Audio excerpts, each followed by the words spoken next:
All right, so in this discussion of the concept of sustainable growth, we're going to look at the economics in the environment. So the two main questions we're going to answer here is what role does the environment play in economic models, and what are the impacts of economic growth on the environment? Okay, so there was a short video from a gentleman by the name of William Rees.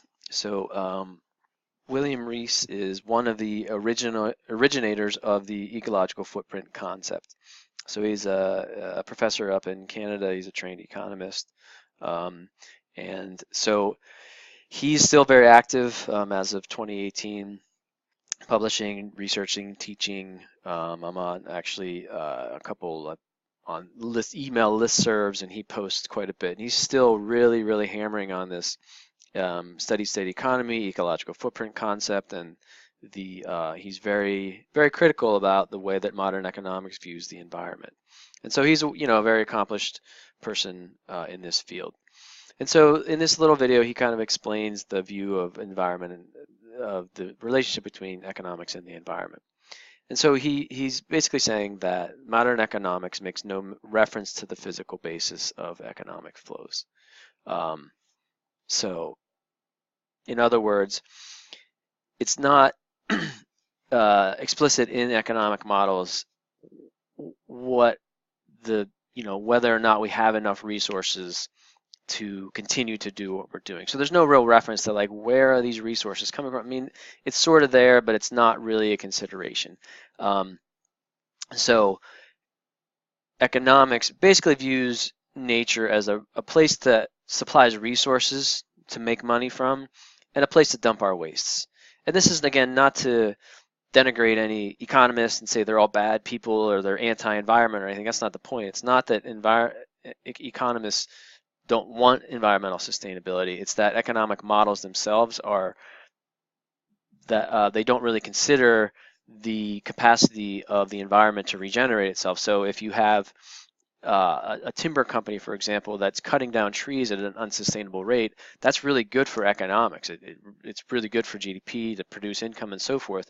But the fact that you are over harvesting trees and doing it in an unsustainable way, it's not part of the model. It's not really considered in there. It's just based on the income. Okay, and so the environment in general is sort of this place that supplies a resource that provides supplies, okay? But it's also a place to dump your waste. So again, if I'm running my timber, my timber operation, and I'm using energy, for example, to run my mills and everything, and that energy is creating emissions, CO2 and other types of emissions, I'm effectively just dumping those emissions into the environment, and so that provides a resource for me, a place to dump my waste, and so again that helps facilitate economic growth. Okay, and so the result is that when the economy increases, and again this is harkening back to what we talked about with the steady state economy, as the economy increases, two things sort of result, fundamentally speaking. One, we end up using more and more resources, and two, we end up with excess pollution. So we've looked at a couple of examples of that in the previous lesson. The CO2 levels in the atmosphere being one example, and the fact that we are destroying natural environments as another. Okay. And so what he says is there is no nature in standard economic models. So I want you to think about what he means by that. So there is no nature in the models. And really what he means by that, again, it's not that economists don't like nature or they don't want nature to survive or whatever. What he's saying is that there's no sort of consideration for sustaining nature in economic models. It's really just seen as a source and as a sink, a place to dump your waste and a place to pull resources from.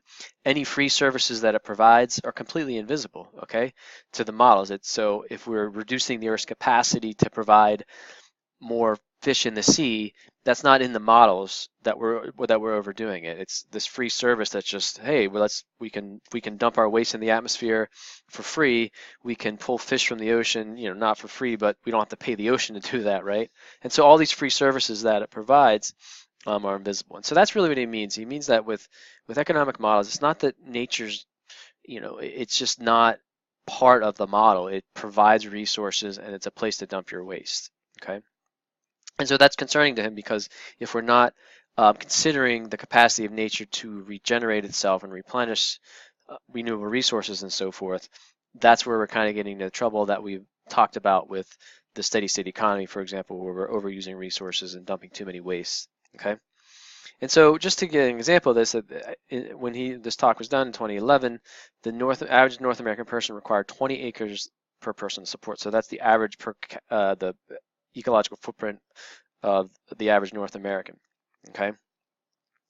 And just to give you an idea of how unsustainable this is, the number of acres per person that are available in the world. So if you take all of the acres in the world divided by the total number of people in the world, there's about 4 acres per person available. So we're using about 20 per person, and there's only 4.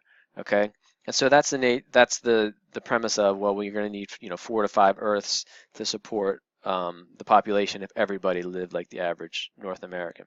Okay, and so you think about from this perspective, and this is again tied into the fact that we're growing the economy, but we're overusing our resources. So you think about the environmental issue again from a sustainability perspective. Obviously, we're overusing environmental resources. Equity perspective, it's also important to consider that because we're overusing our resources, we're not leaving as many for other lower income countries across the world and so forth. Okay, so that's the synopsis of William Rees and his little talk about the disconnect between economics and ecology.